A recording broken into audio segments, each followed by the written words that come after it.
drunk of her passion.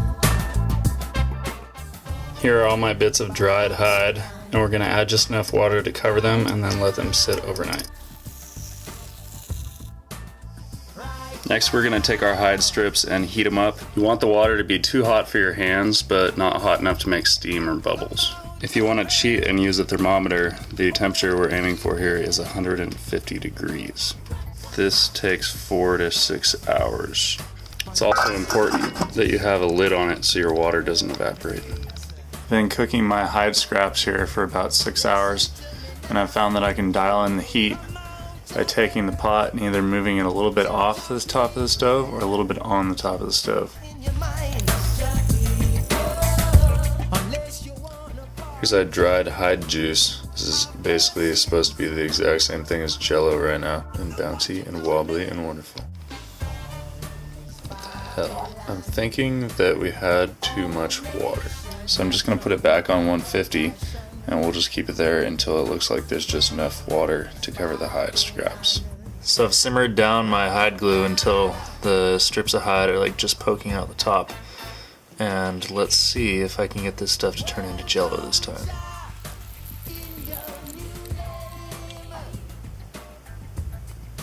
Ooh. We appear to have been successful. That's pretty awesome. Alright, next step. I tell you what, mystery's dead and reality claims. I mean, built over many years, gone in a day. My rattlesnake skin's been sitting in this antifreeze for, what, 4 months? Babylon, all nation have drunk of her passion. Babylon is falling down. Babylon. So how do you get tomato seeds out of tomatoes? This is a mucky, messy business unless you use the secret method. Pick a nice, ripe, healthy tomato you want to save the seeds for. Rip that tomato in half and squeeze out the insides. They smash them up real good. Now we let this cup sit here for about 3 days. It'll start to bubble and ferment, and eventually we should end up with a white film on top, and then we'll know it's time to rinse it and get our seeds out. Here you can see there's some white scuzz building up on the surface, and if you look from the side you can see bubbles where it's fermenting. So much sorrow she gave to many, many, many, like you and me. Oh, so tempting, just like a beautiful thing. But I just can't let myself be. Let myself be her next victim. My deer meat has been in this salt for about 2 weeks now, and it's been 80 degrees most of the days. Getting up to 90 in the house because I'm cooking with fire. I can't imagine that my meat is preserved, but let's find out. Babylon, right now. It doesn't really smell rancid at all. It actually smells like raw meat. God, I'm afraid to try and eat this. I don't know why, I just really don't want to get sick. Centuries, still run by the same mentality that runs it. This deer meat smelled like really sweaty as it was cooking. I kind of cooked it in its own fat here. So let's try a little piece.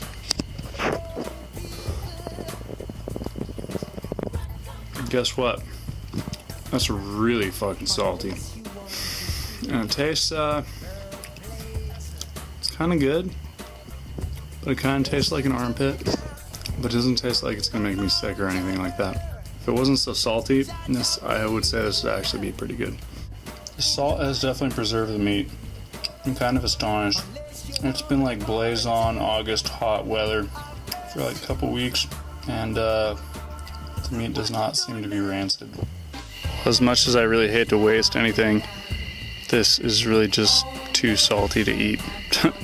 I gotta find some other way to deal with it. I pulled out some more of my salted deer meat, and I'm gonna try and not only rinse this, but then boil it. Boiled deer meat. I'd say that's really salty. So I'm gonna change the water and keep boiling it. 2 boilings. That's significantly better, but it's still salty. Excessively salty. But it's edible now.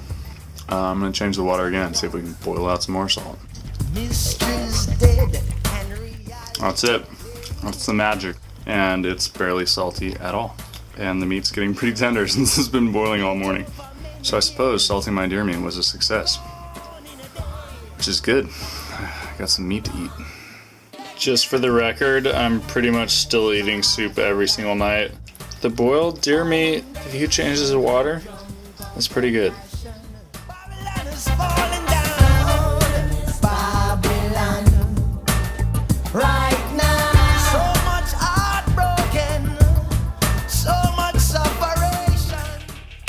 Now you can see our jello is totally dehydrated and it's like almost like brittle. And we gotta pick all this off here.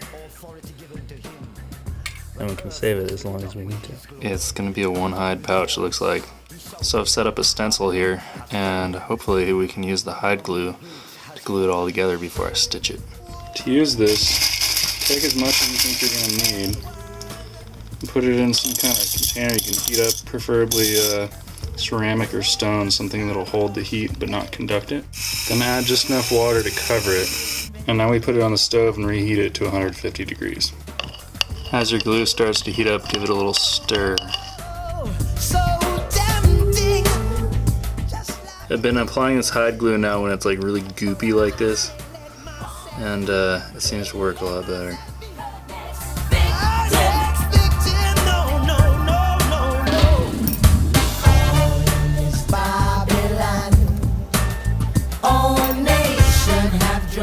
Just glued this seam. It's glued on there. I mean, I can't get it off. It's just as stuck on there as if I would have used contact cement. Pretty cool.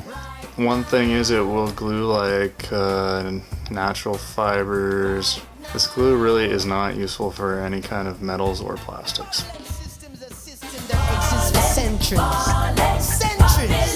Still run by the same mentality that runs it. Still here to do the same thing they've done. Conquer the poor and oppress the underprivileged. We got to stop.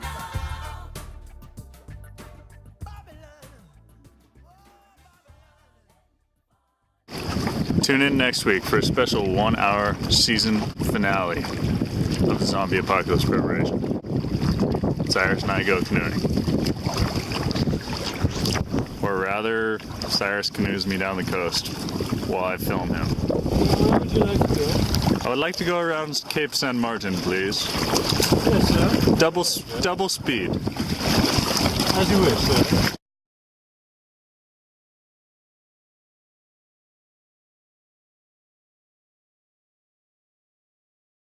Here you can see there's a nice corner where I glued down with the goopy hide glue. Maybe I can get a finger on this. Look at that. The hide's actually tearing before it'll come off.